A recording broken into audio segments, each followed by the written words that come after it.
बंगाल के प्रसिद्ध नेता और धर्म प्रचारक श्री अश्विनी कुमार दत्त के गुरु का नाम राजनारायण बसु था।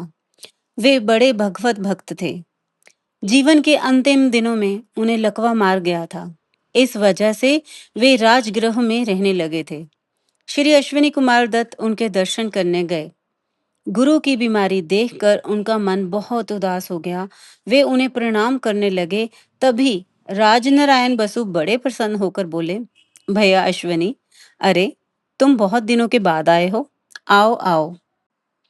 यह कहते हुए उन्होंने एक ही हाथ से उनका आलिंगन किया, क्योंकि दूसरे हाथ में लकवा मार गया था। फिर राजनारायण बसु महात्माओं की वाणी, गीता और उपनिषदों के मंत्र सुनाने लगे। दुख का कहीं भी नामो निशान नहीं था। पूरा एक पहर बीत गया, समय का पता ही नहीं चला। तब श्री अश्विनी कुमार दत्त विदा मांगते हुए बोले, आपका स्वास्थ्य खराब सुनकर मैं मानो दुखी होकर मिलने आया था।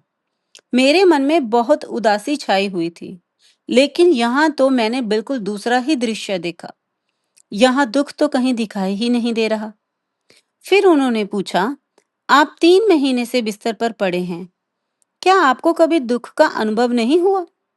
यह सुनकर राजनारायण बसु हंसते हुए बोले, भैया अश्वनी, देखो मैं बूढ़ा हो गया हूँ।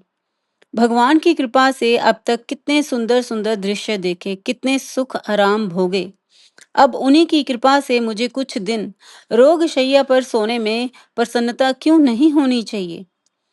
फिर वे मुस्कुराकर बोले, भगवत कृपा किसी भी रूप में आए, सभी स्वरूप अच्छे ही होते हैं। दोस्तों, ये कहानी हमें संदेश देती है कि जो व्यक्ति सच्चे मन से भगवान पर विश्वास रखता है, वह कठिन समय में भी शांति और संतोष महसूस करता है। भगवान की कृपा केवल सुख में ही नहीं, बल्कि दुख में भी छिपी होती है।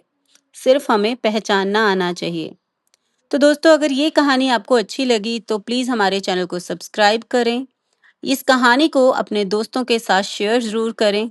फिर मिलते हैं एक और नई और सच्ची कहानी के साथ। तब तक जय श्री राम।